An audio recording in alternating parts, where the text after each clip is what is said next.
नमस्कार साथियों, स्वागत है आप सभी का सर जी ऑनलाइन प्लेटफॉर्म पर। आशा करती हूँ आप सभी बेहतर होंगे, स्वस्थ होंगे और बेहतरीन तरीके से अपनी यूपी कांस्टेबल की परीक्षा की तैयारी में जुट चुके होंगे, क्योंकि शायद अब ना तो समय है सोचने का और ना ही कुछ विचारने का कि मैम वैकेंसी आएगी। वैकेंसी भी आ चुकी है और बहुत सारे आप में से बच्चे होंगे जिन्होंने फॉर्म भी भर दिया होगा और अब तक जो इंतज़ार कर रहे हैं कि मैम फॉर्म तो लास्ट डेट में भर देंगे, तो प्लीज़ आप सभी लास्ट डेट का इंतज़ार ना करें और समय रहते ही अपने अपने फॉर्म को भर दें, है ना। तो चलिए, जैसा कि आप सभी जानते हैं कि हम यूपी पुलिस कांस्टेबल, है ना, जो कि एक सपना है, एक उम्मीद है हमारा भी और आपकी भी, है ना। इसलिए क्योंकि हमने भी ये कसम ले ली है, यानी कि ये ठान लिया है कि हर वो बच्चा जो सर जी ऑनलाइन प्लेटफॉर्म से जुड़ा हुआ है उसको यूपी कांस्टेबल बनाकर ही छोड़ना है इस बार, है ना। तो आइए बढ़ते हैं आगे। और जैसा कि आप थंबनेल पर देख पा रहे हैं कि आज का जो आधारभूत टॉपिक है हमारा, यानी कि पहला टॉपिक जो हमारा हो जाता है वर्णमाला, है ना। सिलेबस की चर्चा मैंने आपको पहले ही करा दी थी, यानी कि पहले वीडियो में सिलेबस की चर्चा हमने की थी, जिसमें वर्णमाला सबसे पहला टॉपिक हो जाता है हिंदी की जब हम बात करते हैं, और 37 से 38 प्रश्न हिंदी के होते हैं।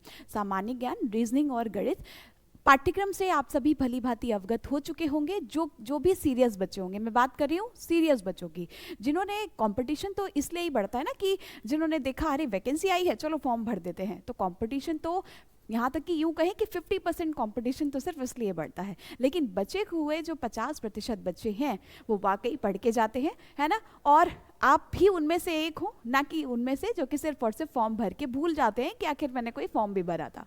ठीक है, तो अवेयर हो जाइए, अवगत हो जाइए, है ना। इसलिए कि वर्णमाला यानी कि जो हमारा हिंदी का कंप्लीट सिलेबस है उसको हम एक एक टॉपिक करके सारा का सारा सिलेबस कंप्लीट करेंगे, और ना सिर्फ सिलेबस बल्कि एक टॉपिक के कंप्लीट होने के बाद, एक टॉपिक पूरा होने के बाद हम उसके प्रश्न भी करेंगे, ऐसे प्रश्न जो कि संभावित होंगे परीक्षा में आने के लिए। ठीक है, तो उत्तर प्रदेश पुलिस कांस्टेबल में पहला टॉपिक हमारा वर्णमाला हो जाता है। आगे बढ़ने से पहले, यानी कि वर्णमाला होता क्या है, किसे कहते हैं वर्णमाला, आखिर वर्णमाला होती क्या है, तो मैं आप सभी को बता दूं कि वर्ण यानी कि जिसको हम कहते हैं अक्षर, है ना। और अगर यहीं पर आपसे प्रश्न पूछा जाए, और पूछा भी जाता है, अगर आपने प्रीवियस ईयर क्वेश्चन देखे हो, तो सबसे पहला पॉइंट और सबसे आसान एक पॉइंट आपसे ये पूछा जाता है कि बताइए ज़रा भाषा की सबसे छोटी इकाई कौन सी है ना। अगर आप सबको भी कुछ इसका आंसर पता हो तो बताइए ज़रा एक बार।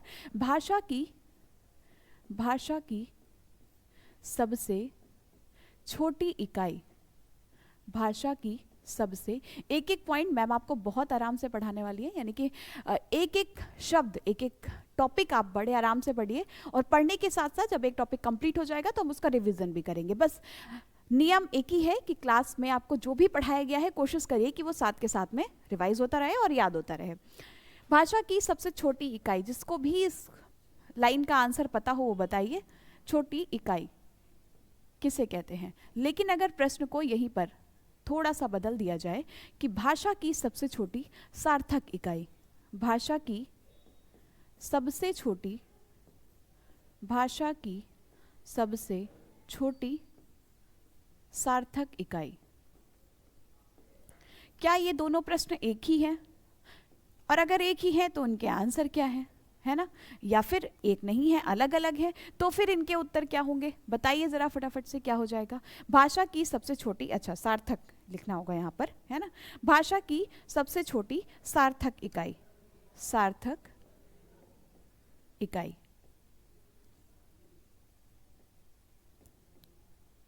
बताइए भाई, है ना। क्या आप में से किसी को भी इस प्रश्न का उत्तर पता है? चलिए, तो अब यहाँ पर प्रश्न दो तरीके से आपसे पूछा गया है, भाषा की सबसे छोटी इकाई और भाषा की सबसे छोटी सार्थक इकाई। सबसे छोटी इकाई हम कह सकते हैं कि वर्ण होती है ना, या फिर वर्ण को ही अक्षर भी कहते हैं, है ना, या फिर यहाँ पर ध्वनि भी कह सकते हैं। अब ये तीन नाम सिर्फ और सिर्फ इसलिए आपको बताए गए हैं ताकि परीक्षा में एग्जामिनर आपसे अगर खेला कर दे तो, यानी कि ऑप्शन में आपको इन तीनों में से जो भी मिल जाए वही आपका सही उत्तर होगा। कि भाषा की सबसे छोटी इकाई, क्या पता वर्ण लिखा ही ना हो, वहाँ पर तो ध्वनि दिया गया हो, तो आप कहेंगे मैम आपने तो कहा था कि वर्ण होता है या अक्षर, इसलिए मैम ने आपको यहाँ पर तीनों नाम बता दिए हैं, वर्ण, अक्षर या फिर ध्वनि, जो भी ऑप्शन में मिल जाए। कई प्रश्न ऐसे होते हैं, लगभग 4 से 5 प्रश्न किसी भी विषय में जो कि ऑप्शन पर आधारित होते हैं, यानी कि जिसमें आपकी कोई ट्रिक काम नहीं करती है ना, सिर्फ और सिर्फ अगर आपने बेसिक से उस टॉपिक को पढ़ा हुआ होता है तो आप उसका आंसर सिर्फ और सिर्फ ऑप्शन देखकर लगा सकते हैं। और भैया यहाँ पर सिर्फ और सिर्फ आपको OMR भरनी है ना, पूरी आंसर नहीं लिखने, ना कि पूरा व्याख्यान करना है। तो इसलिए सिलेबस कंप्लीट करने के साथ साथ, पाठ्यक्रम पूरा करने के साथ साथ आपको स्मार्ट स्टडी की तरफ भी ध्यान देना है ना। ये नहीं कि हम पूरा लाइन बाय लाइन सवाल लगाने बैठ गए, वहाँ पर हमारा प्रोसेस कोई नहीं देखेगा, सिर्फ और सिर्फ हमारा सही आंसर देखा जाएगा, ठीक है। तो स्मार्ट स्टडी की तरफ भी ध्यान दीजिए।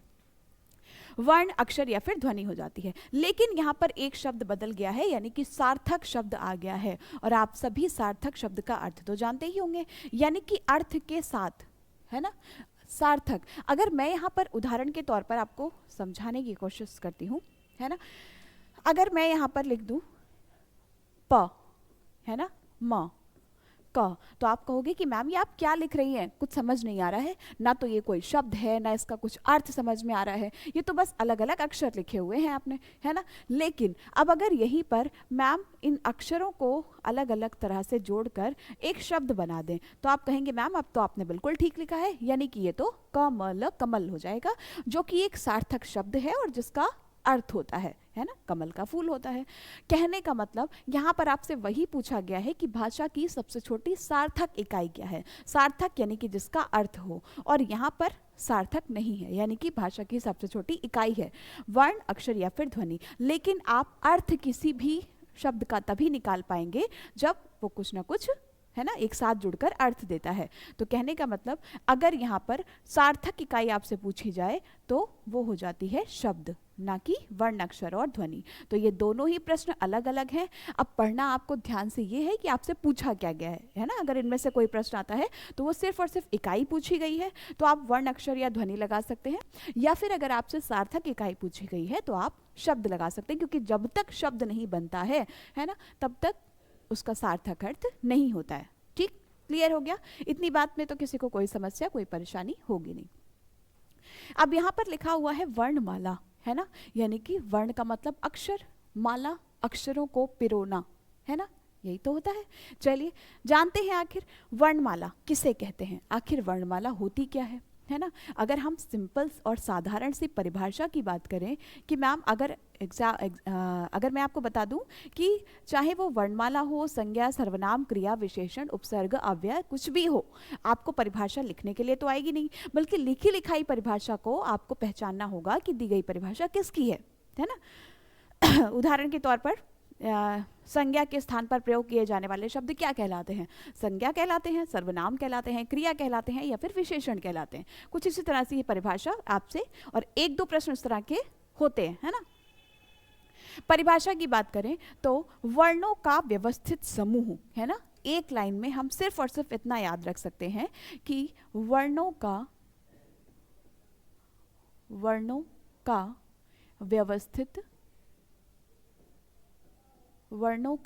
व्यवस्थित यानी कि क्रमानुसार, है ना, वर्णों का व्यवस्थित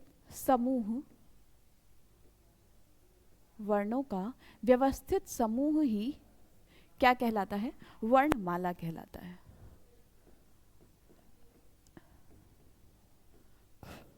वर्णमाला कहलाता है। कोई समस्या, परेशानी नहीं होगी। यानी कि जब हम वर्णों को व्यवस्थित समूह में लिखते हैं, क्रम में लिखते हैं, है ना, और इसीलिए हिंदी सबसे स्पष्ट भाषा मानी गई है। क्यों मानी गई है? भाषा क्या होती है? जिससे हम अपने मन के भावों को और विचारों को आदान प्रदान कर सकें, सामने वाले की बातों को समझ सकें, अपनी बातों को समझा सकें। सोचिए अगर ये भाषा ना होती, बोलचाल ना होती, हम बोल ना पाते, है ना, तो क्या ही प्रभाव होता, है ना। ये सृष्टि, संपूर्ण सृष्टि मानो गूंगी दिखाई देती, है ना तो हम दूसरे की बातों को समझ पाते, ना हम अपनी बातों को, अपने भावों को, अपने विचारों को समझा पाते, और हम किसी ना किसी कोने में बैठे हुए होते। ठीक है, इसलिए भाषा हमारे जीवन में बहुत महत्वपूर्ण स्थान है। जैसे चलने फिरने, जीवन जीने के लिए चलने फिरने, खाने पीने की जरूरत है, ऐसे ही वाक शक्ति, जिसको हम कहते हैं बोलना, है ना, ये भी उतनी ही ज्यादा जरूरी है। तो वर्णों का व्यवस्थित समूह ही वर्णमाला कहलाता है। ठीक है, इतनी बात तो क्लियर हो गई होगी सभी को। और सिर्फ आप अब इतना लक्ष्य बना लीजिए अपना कि जब तक अब आपकी परीक्षा नहीं हो जाती आपको किसी भी विषय में नहीं सोचना है। हाँ, ये बिल्कुल सही है कि हो सकता है आप सभी में से बहुत सारे बच्चे इस एग्ज़ाम को पहले दे चुके हों, किसी ना किसी कारणवश डिस्क्वालीफाई रहे हों, या फिर वो बच्चे जो बिल्कुल फ्रेशर हैं या फिर पहली बार परीक्षा दे रहे हैं। दोनों तरह के बच्चे है ना, मैं दोनों तरह को लेकर चल रही हूँ कि शायद या इस क्लास से वो बच्चा भी अपनी 100% तैयारी कर सकेगा जिसने अब तक एग्ज़ाम नहीं दिया है, और वो बच्चा जो पहले एग्ज़ाम दे चुके हैं आप, लेकिन आपकी कहीं ना कहीं सिलेबस में कमी रह गई या फिर आप रनिंग से पीछे रह गए, है ना। तो प्रोसीजर तो सारा वही है, शुरुआत तो आपको वहीं से करनी पड़ेगी, है ना। तो इसलिए सभी बच्चों को आराम से समझ में आ जाएगा। वर्णों का व्यवस्थित समूह ही वर्णमाला कहलाता है। अब वर्णमाला में होते हैं 2 भाग, है ना। कौन कौन से 2 भाग होते हैं, कौन कौन से 2 भाग होते हैं भाई? तो बात की जाए जिसमें पहला भाग हो जाता है हमारा स्वर का, जिनको आप अंग्रेजी में वोवल और कॉन्सोनेंट के नाम से जानते हैं, है ना। वैसे ही हिंदी में भी हो जाता है स्वर और व्यंजन, स्वर और व्यंजन, ठीक है। इतनी बात में तो कोई समस्या नहीं होनी चाहिए। तो स्वर हो जाते हैं और व्यंजन हो जाते हैं। वर्णों का व्यवस्थित समूह ही वर्णमाला कहलाता है, जिसमें स्वर और व्यंजन होते हैं। अब सिंपल और साधारण सा प्रश्न एग्जामिनर आपसे पूछेगा कि बताइए हिंदी वर्णमाला में कुल वर्णों की संख्या कितनी है, बताइए हिंदी वर्णमाला में स्वर कितने हैं। तो आइए एक एक करके जानते हैं। और ये अगर आपसे प्रश्न पत्र में वर्णमाला से आसान प्रश्न पूछा गया तो यकीन मानिए इन 2 स्लाइड जो अभी मैंने आपको ये भाषा की छोटी इकाई और सार्थक इकाई बताई है, और यहाँ पर जो हम संख्या की चर्चा कर रहे हैं, परिभाषा की चर्चा कर रहे हैं, सीधा सीधा यहीं से प्रश्न देखने को मिलता है, ठीक है। तो सबसे पहला हो जाएगा कि हिंदी वर्णमाला में स्वरों की संख्या कितनी है ना। जिसको भी पता हो कमेंट में फटाफट से आंसर जरूर बताते रहिएगा। स्वरों की संख्या कितनी है ना।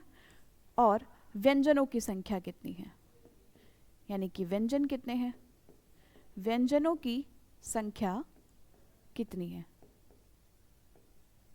ठीक है जी।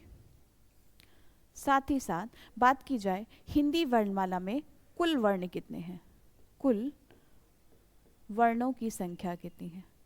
वर्ण तो अब आप समझ पा रहे होंगे ना, कहीं पर भी वर्ण लिखा हो, अक्षर लिखा हो, ध्वनि लिखा हो, इसका मतलब एक ही बात है, कुल वर्णों की संख्या कितनी है, कुल वर्णों की संख्या कितनी है, ठीक है। चलिए बढ़ते हैं आगे और देखते हैं, एक एक पॉइंट को समझते हैं। स्वरों की संख्या हिंदी वर्णमाला में, स्वरों की संख्या यानी कि स्वर होते हैं 11, स्वरों की संख्या कुल हो जाती है 11, जबकि व्यंजन हो जाते हैं 33 कितने हो जाते हैं, 33 हो जाते हैं, ठीक है। जबकि कुल वर्णों की संख्या हो जाती है कितनी, 52, ठीक है। लेकिन अब इसमें थोड़ा सा एक अपवाद आपको याद रखना है कि वर्तमान में, है ना, यानी कि अभी जो नया संस्करण बना है, नई जो किताबें हैं, उसमें कुल वर्णों की संख्या अब 52 नहीं बल्कि 53 हो गई है। जी हाँ, ठीक है। तो इस पॉइंट को ज़रूर याद रखिएगा कि अब जो नई किताबें बन रही हैं या जो नए पाठ्यक्रम पर आधारित है, जो आपका सिलेबस आ रहा है, उसमें 52 नहीं बल्कि 53, यानी कि इसमें एक वर्ण और जोड़ा गया है। तो यानी कि अब कुल वर्णों की संख्या 52 नहीं बल्कि कितनी हो गई है, 53। तो फिर मैम कौन सा वर्ण जोड़ा गया है, आगे अभी हम चर्चा करेंगे, ठीक है। इतनी बात क्लियर हो गई कि वर्णों का व्यवस्थित समूह ही वर्णमाला कहलाता है, जिसमें स्वर और व्यंजन होते हैं। स्वरों की संख्या होती है 11, व्यंजन होते हैं 33, जबकि कुल वर्णों की संख्या हो जाती है 53, है ना। अब ऑप्शन में देख लीजिएगा कि आपसे आधुनिक लिखकर पूछा है या फिर आपसे सिर्फ और सिर्फ साधारण पूछा है, तो आप 52 जिस तरह से पूछा गया हो वो आप आंसर कर दीजिएगा, ठीक है। अगर आधुनिक तरीके से पूछा है तो आपका आंसर 52 नहीं बल्कि 53 हो जाएगा, ठीक, क्लियर है। चलिए अब बढ़ते हैं आगे और जानते हैं स्वरों के बारे में। यहाँ तक तो हमारी वर्णमाला को लेकर सामान्य जानकारी थी, है ना। अब बात आती है कि मैम ठीक है, स्वर आपने ये तो बता दिए कि स्वरों की संख्या होती है 11, लेकिन स्वर होते क्या हैं, है ना, किसे कहते हैं स्वर। अगर स्वर में हमसे एक लाइन में परिभाषा पूछ ली गई तो हम क्या उत्तर देंगे, है ना। स्वर की परिभाषा किस तरह से हमें याद रखनी है, बताइए भाई। इतनी बात में किसी को कोई डाउट, समस्या, परेशानी तो नहीं है, फटाफट से आंसर करो। बिल्कुल, तो हम लिख सकते हैं सामान्यतः जिन ध्वनियों के उच्चारण में, जिन वर्णों के उच्चारण में, जिन अक्षरों के उच्चारण में, है ना, जिन ध्वनियों के उच्चारण में जिन ध्वनियों के, एक एक पॉइंट आपको बहुत आराम से समझना है ना। अभी हमारे पास पर्याप्त समय है, पर्याप्त से ज़्यादा नहीं कहूँगी लेकिन पर्याप्त समय है। अगर आप एक एक पॉइंट, एक एक अपने पाठ्यक्रम को, है ना, बहुत अच्छे से समझते हैं एक एक टॉपिक को, तो अभी हमारे पास पर्याप्त समय है कि हम अपना सिलेबस भी ख़त्म कर सकते हैं और प्रैक्टिस भी कर सकते हैं। लेकिन बस कहते हैं ना कि निरंतरता बहुत ज़रूरी है। आपने एक दिन तो पढ़ लिया 5 घंटे बैठ के लगातार, लेकिन अगले दिन आपने किताब ही नहीं उठाई, ठीक है। तो अब इस कंपटीशन के, कितना गहरा कंपटीशन होने वाला है, आप सभी जानते भी होंगे कि अब तो भैया नेगेटिव मार्किंग भी ख़त्म कर दी गई है। तो अब आप समझ सकते हैं कि क्या ही हिसाब से मेरिट जाने वाली है। तो उस हिसाब से आपको अपनी तैयारी भी बनाकर रखनी है, ठीक है। तो जिन ध्वनियों के उच्चारण में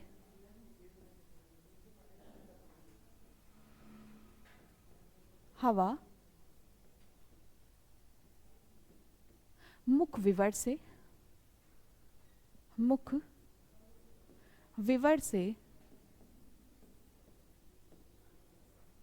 मुख विवर से अबाध गति से निकलती है। बहुत सारे बच्चे कह रहे होंगे मैम आप तो हमें डरा रही हैं, है ना। लेकिन डराने वाली और डरने वाली कोई बात नहीं है। बस आप उस तरह की मेहनत करें जो बाकी बच्चे कर रहे हैं, है ना। उस तरह की मेहनत करें जो कि कंपटीशन में लड़ने लायक हो, ठीक है। मुख विवर से जिन ध्वनियों के उच्चारण में, है ना, हवा, उच्चारण में हवा मुख विवर से अबाध गति से निकलती है, अबाध गति से निकलती है, अबाध गति से निकलती है ना। क्या कहलाते हैं? स्वर कहलाते हैं। अब ये क्या है मैम? अबाध गति से निकलती है मतलब स्वर कहलाते हैं। अबाध यानी कि बिना बाधा के, बिना बाधा के मतलब, है ना। अब यहाँ पर सिर्फ और सिर्फ एक हम उदाहरण देखते हैं, है ना, उससे आपको बेहतर तरीके से समझ में आएगा। उदाहरण यानी कि यूं कहें, एक तो हो जाते हैं आपके दादाजी, है ना, और एक हो जाते हैं आप, है ना। आप थोड़े ज़्यादा हैप्पी हैं, क्यों? क्योंकि आप अभी नौजवान हैं, है ना। यानी कि आप अपने इच्छा अनुसार कहीं भी आ जा सकते हैं, चल फिर सकते हैं, आपके हाथ पैर, आपका शरीर एकदम स्वस्थ है ना। लेकिन अब ये जो दादाजी है ना, ये आप पर निर्भर हैं, यानी कि आप सहायता करेंगे, ले जाएंगे कहीं तो ही वो जा पाएंगे। अब उनका शरीर इतना स्वस्थ नहीं है, हाथ पैर इतने स्वस्थ नहीं है ना। कहने का मतलब कि आप जो हैं वो पूरी तरह से स्वतंत्र हैं, है ना। इसका मतलब आप ही हैं, स्वर हैं, है ना। आप कौन हैं? स्वर हैं। यानी कि आप पूरी तरह से स्वतंत्र हैं, कहीं भी आने जाने के लिए, कुछ भी खाने के लिए आप पूरी तरह से स्वतंत्र हैं। इसका मतलब स्वर भी पूर्णतया स्वतंत्र होते हैं। मेरी बात आपको समझ में आ गई होगी कि मैं आपको क्या समझाना चाह रही हूँ, है ना। स्वर पूर्णतया स्वतंत्र होते हैं, स्वर पूर्णतया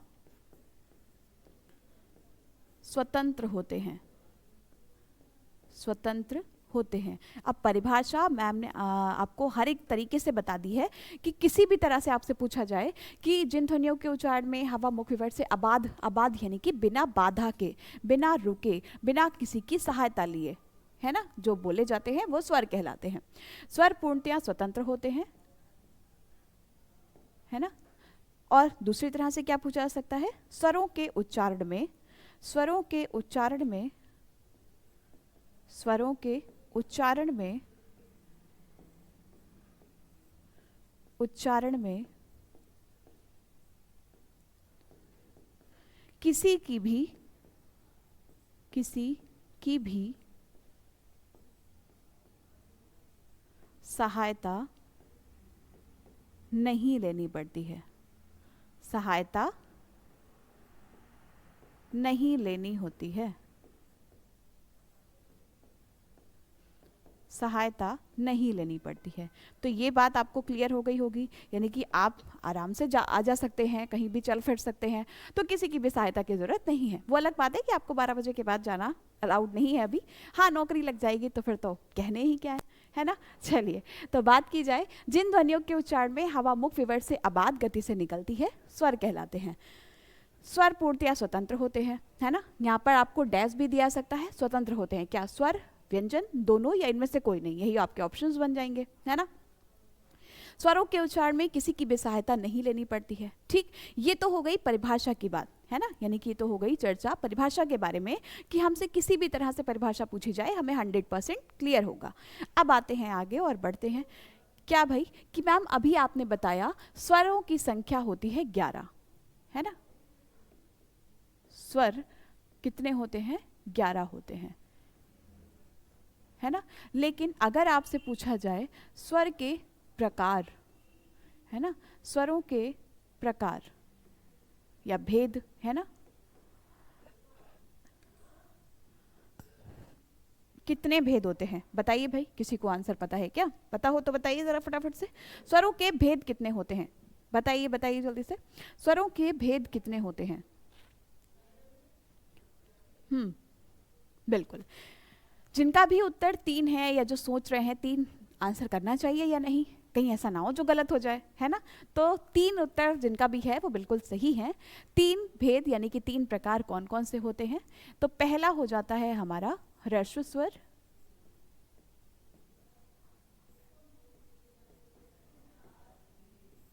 है ना, कौन सा हो जाता है पहला, ह्रस्व स्वर। 3 जिनका भी आंसर है बिल्कुल सही है। याद रखिएगा स्वर की संख्या अलग है वो 11 होती है, जबकि स्वरों के भेद अलग हैं यानी कि प्रकार अलग हैं वो होते हैं 3, है ना। पहला हो जाता है जिनमें से आपका ह्रस्व स्वर। क्लियर है, इतनी बात में किसी को कोई समस्या तो नहीं होगी शायद, बताइए बताइए जल्दी से।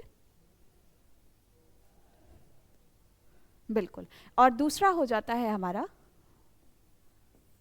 दीर्घ स्वर, दीर्घ स्वर, और तीसरा भेद हो जाता है कौन सा, प्लुत स्वर, प्लुत स्वर। ठीक है, कौन सा हो जाता है, प्लुत स्वर। अब आइए सबसे पहले चर्चा करते हैं, जानते हैं, देखते हैं कि आखिर ये ह्रस्व स्वर क्या होते हैं, है ना, यानी कि ह्रस्व स्वर की परिभाषा क्या होती है, किस तरह से हम लिख सकते हैं या हमसे किस तरह से प्रश्न पूछा जा सकता है ना। ह्रस्व स्वर कहें,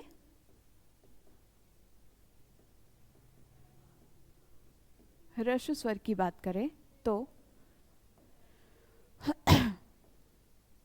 जिनके उच्चारण में सबसे कम समय लगता है ना, क्या कह सकते हैं, वे स्वर जिनके उच्चारण में सबसे कम समय लगता है वो कहलाते हैं ह्रस्व स्वर, है ना।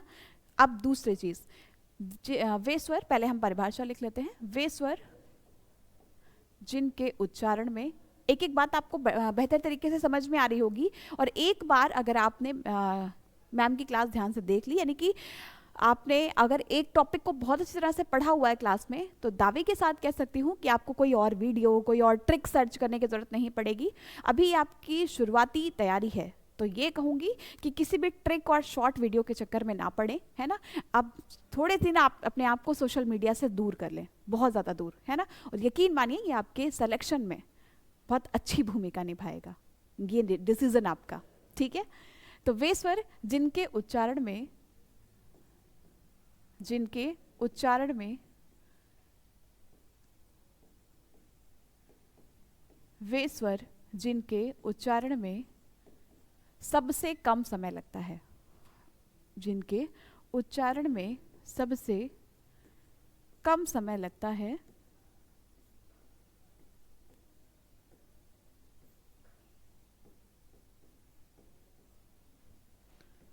ह्रस्व स्वर कहलाते हैं। वे स्वर जिनके उच्चारण में सबसे कम समय लगता है ह्रस्व स्वर कहलाते हैं।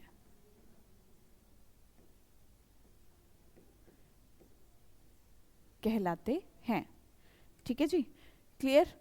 वे स्वर जिनके उच्चारण में सबसे कम समय लगता है ह्रस्व स्वर कहलाते हैं। दूसरी बात, ह्रस्व स्वर को क्या किसी और नाम से जानते हैं, जी हाँ बिल्कुल जानते हैं। तो अगली पॉइंट पर याद रखिएगा कि ह्रस्व स्वर को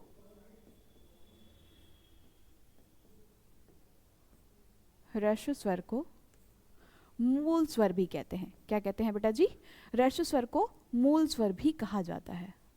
तो मूल स्वर लिखा हो या ह्रस्व स्वर लिखा हो, बात एक ही है ना, मूल स्वर भी कहा जाता है।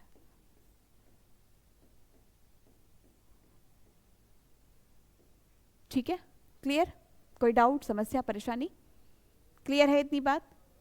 चलिए, अब सबसे इम्पॉर्टेंट और सबसे महत्वपूर्ण बात यह है कि आखिर मैम ह्रस्व स्वर होते कौन कौन से हैं। यानी कि अगर हम उदाहरण की बात करें तो ह्रस्व स्वर कौन कौन से होते हैं, इनकी संख्या कितनी होती है।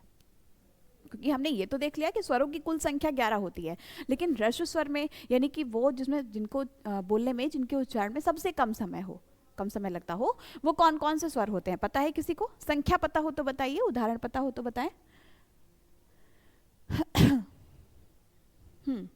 चलिए, तो मैं आपको बता देती हूँ कि ह्रस्व स्वरों की संख्या होती है कुल 4। कितनी होती है?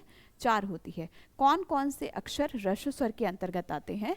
तो याद रखिएगा कि छोटा अ, क्योंकि उच्चारण में सबसे कम समय लगता है और सबसे कम समय उन्हीं में लगता है जिनमें मात्रा नहीं होती है, यानी कि जो दीर्घ नहीं होते हैं, है ना। तो छोटा अ, छोटी ई, छोटा ऊ और री से ऋषि। ठीक है जी, तो ये 4 होते हैं जिनको हम कह सकते हैं कि ह्रस्व स्वर कहते हैं। और इनकी संख्या अगर पूछी जाए तो 4 कौन कौन से होते हैं? तो अ, ई, उ और री, ये 4 हो जाते हैं जो कि आपके ह्रस्व स्वर के अंतर्गत आते हैं। क्लियर? अब शायद इतनी बात में कोई डाउट नहीं होगा, समस्या भी नहीं होगी। ये तो हमारा हो गया ह्रस्व स्वर। ठीक है, अब बढ़ते हैं आगे और आगे देखते हैं कि ह्रस्व स्वर के बाद मैम आपने दूसरा पॉइंट बताया था दीर्घ स्वर, है ना। दूसरा भेद जो था दीर्घ स्वर।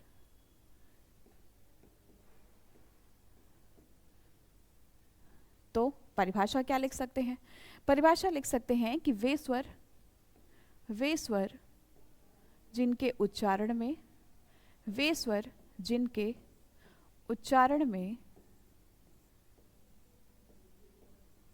उच्चारण कहें या जिनके बोलने में, है ना, वे स्वर जिनके उच्चारण में ह्रस्व से अधिक समय लगता है। ठीक है, जिनके उच्चारण में ह्रस्व से अधिक समय लगता है,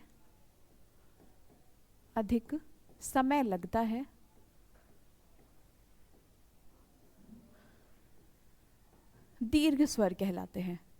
इसीलिए कोई भी कंटेंट प्री टाइप्ड नहीं है, यानी कि पहले से कुछ भी लिखाया नहीं है। मैम इस बात पे विश्वास रखती हैं, यानी कि आपने सामने से लिखा हुआ जो देखा, जो आप सुन पा रहे हैं, जिसको आप बोर्ड पे लिखा हुआ देख पा रहे हैं, वो ज़्यादा जल्दी आपके दिमाग में बैठता है और वो चीज़ें शायद आप फिर कभी भूलते भी नहीं है ना।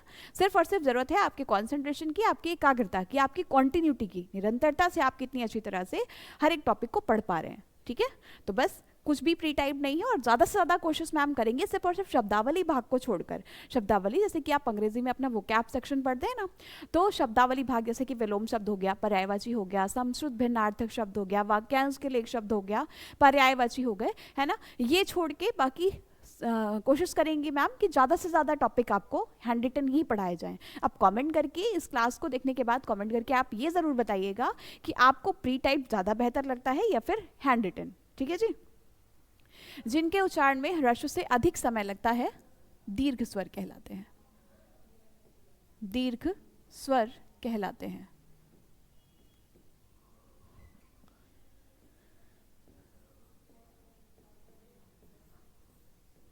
दीर्घ स्वर कहलाते हैं। ठीक है, क्लियर है? कोई डाउट, प्रॉब्लम, समस्या बताइए जल्दी से। जिनके उच्चारण में ह्रस्व से ज्यादा समय लगता है दीर्घ स्वर कहलाते हैं। क्लियर है?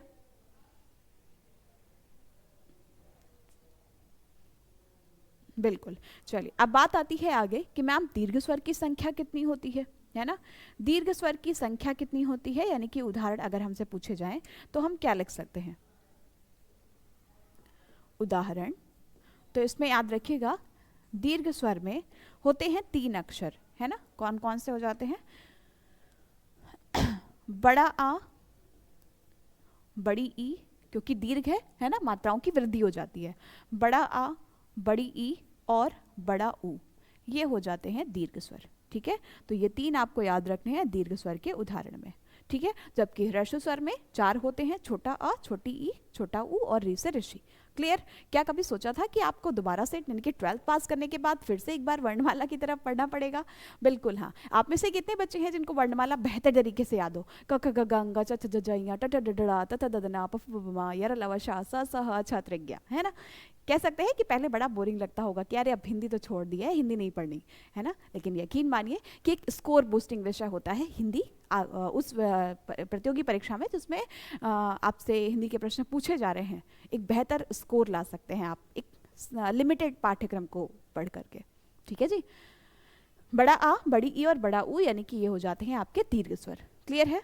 इतनी बात क्लियर हो गई होगी। अब आगे आते हैं अगले पॉइंट पर। दीर्घ स्वर में आपसे एक और पॉइंट आपसे पूछ लिया जाता है, वैसे तो ये एडिशनली होता है लेकिन मैम आपको बता दे रही है कि संयुक्त स्वर किसे कहते हैं, है ना? वैसे हमें भेद तीन ही याद रखने हैं, ह्रस्व जिसको हम मूल भी कहते हैं, दीर्घ और प्लुत। लेकिन दीर्घ में ही आपका दूसरा पॉइंट ये पूछ लिया जाता है कि आखिर संयुक्त स्वर कौन से होते हैं, संयुक्त स्वर कौन से होते हैं। ठीक है? तो कई बार कुछ टीचर्स आपको ये छोड़ भी देते हैं कि लेकिन अब मैम ने पूरी तरह से ठाना है आपको यूपी कांस्टेबल बनाने की, तो इसलिए कोई भी पॉइंट हमें छोड़ना नहीं है, सबको बहुत अच्छी तरीके से कवर करना है। ठीक है जी? क्लियर? बताइए, कोई समस्या? क्लियर होगा यहाँ तक? बताइए बताइए जल्दी से। चलिए आगे लिख लेते हैं इसमें परिभाषा कि वे स्वर जो विजातीय स्वरों के संयोग से बनते हैं, वे स्वर जो विजातीय स्वरों के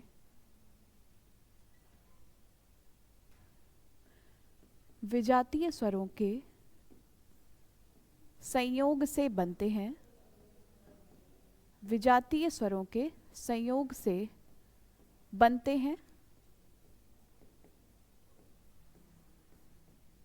अब विजातीय क्या होता है? यानी कि अलग अलग तरह के स्वर। कैसे अलग अलग तरह के? आइए देखते हैं। विजातीय स्वरों के संयोग से बनते हैं, संयुक्त स्वर कहलाता है। अब संयुक्त का मतलब ही क्या होता है? जुड़ना, है ना? संयुक्त का मतलब ही क्या हो जाता है? जुड़ना। संयुक्त स्वर कहलाते हैं।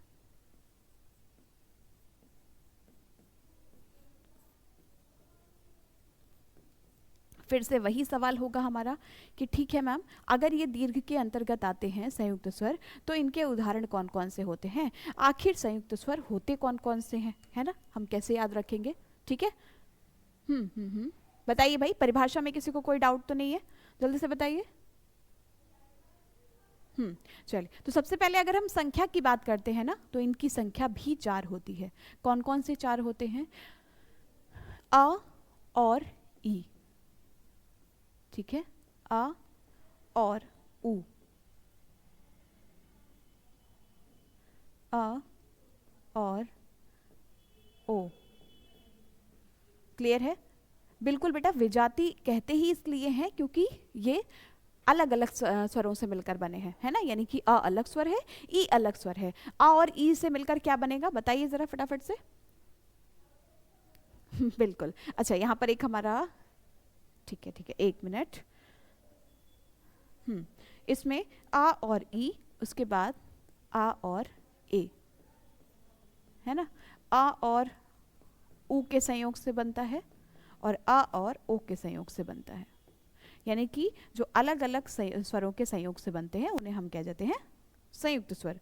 संयुक्त स्वर यानी कि बनेंगे क्या? आ और ई से मिलकर बन जाता है ए, जबकि आ और ए से मिलकर बन जाता है आपका ए। आ और उ से मिलकर बन जाता है ओ, और आ और ओ से मिलकर बन जाता है ओ। ठीक है?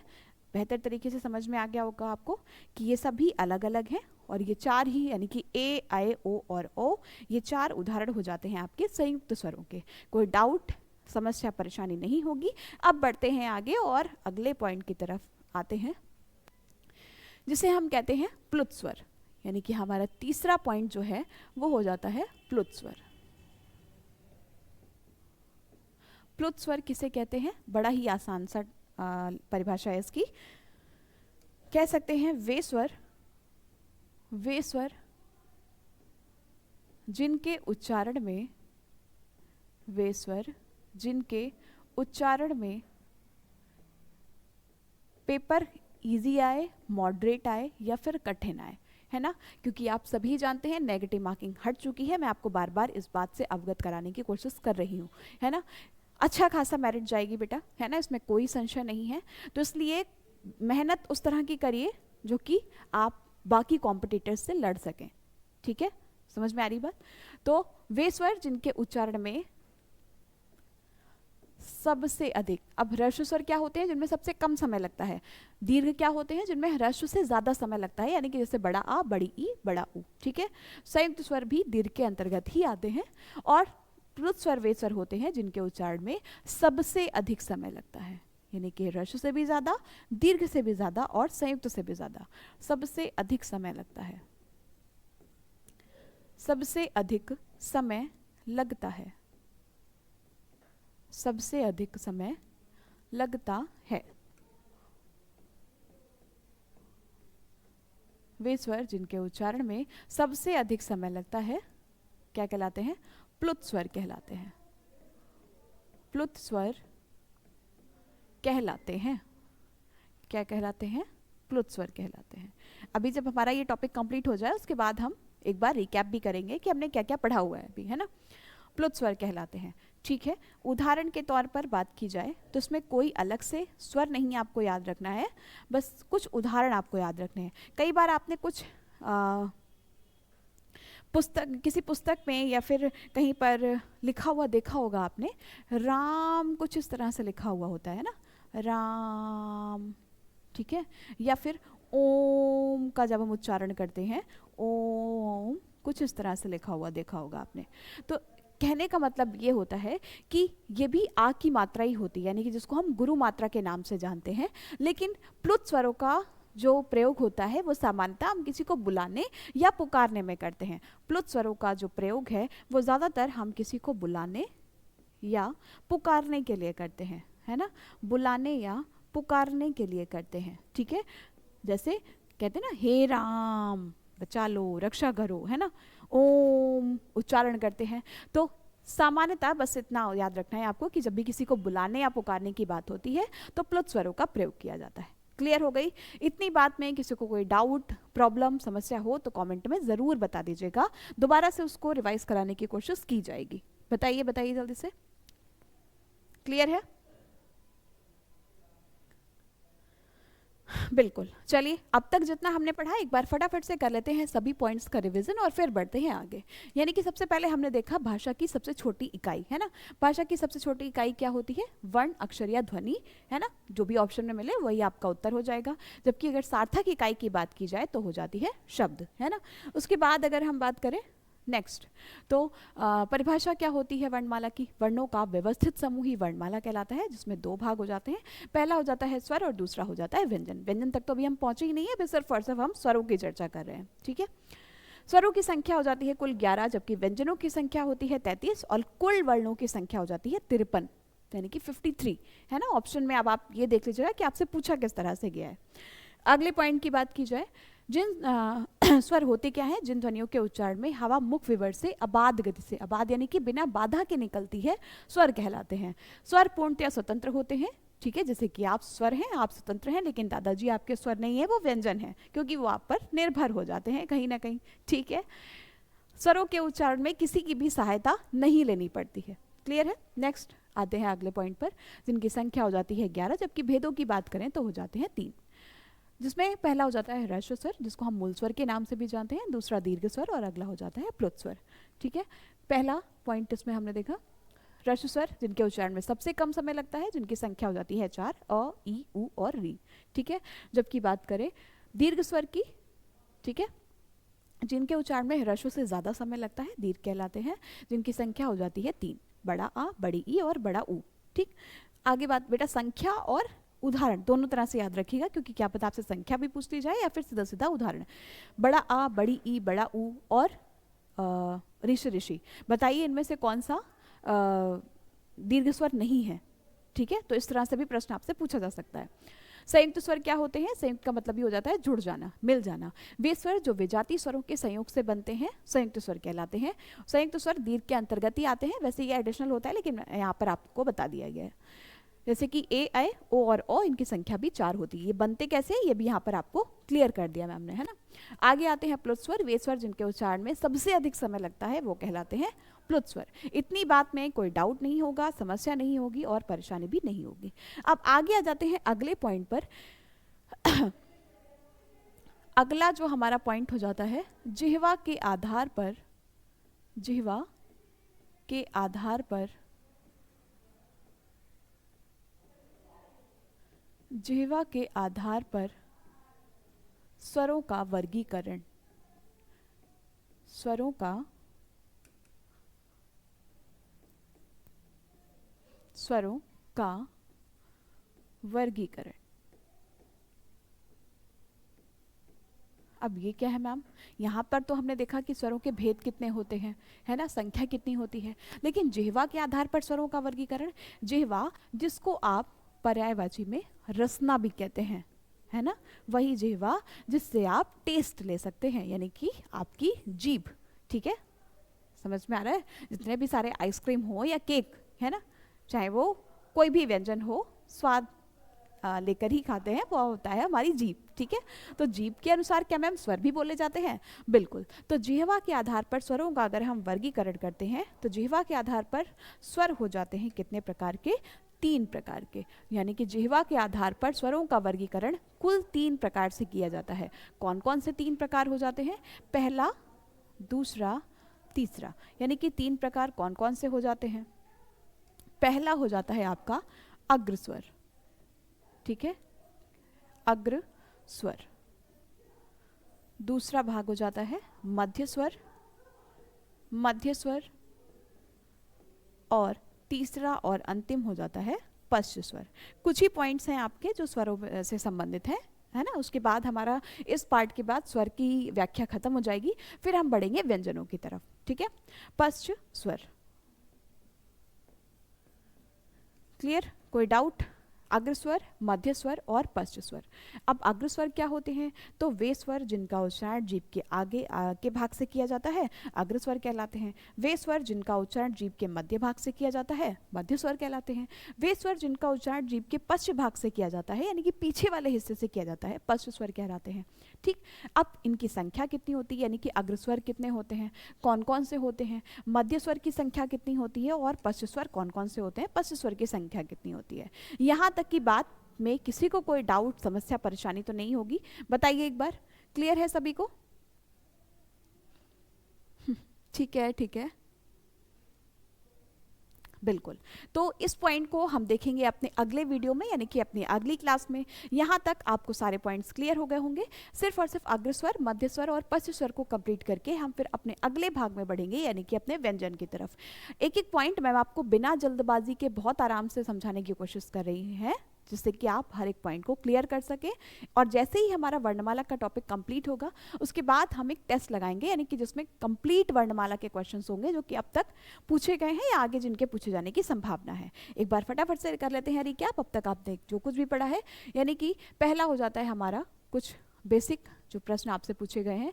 परिभाषा क्या होती है वर्णमाला की, स्वर की परिभाषा क्या हो जाती है, स्वर के भेद कितने हो जाते हैं, है ना, ह्रस्व स्वर क्या होता है, दीर्घ स्वर किसे कहते हैं, संयुक्त स्वर कौन कौन से होते हैं, प्लुत स्वर किसे कहते हैं, और जिह्वा के आधार पर स्वरों का वर्गीकरण कितने प्रकार से किया जा सकता है, ठीक है, जिनकी परिभाषा और उदाहरण देखेंगे हम अपने अगले वीडियो में। आज का वीडियो आपको कैसा लगा कॉमेंट में ज़रूर बताइएगा। मिलती हैं आपसे अगले क्लास में, यानी कि अगले वीडियो में। क्लास अच्छी लगी हो तो कॉमेंट ज़रूर कर दीजिएगा।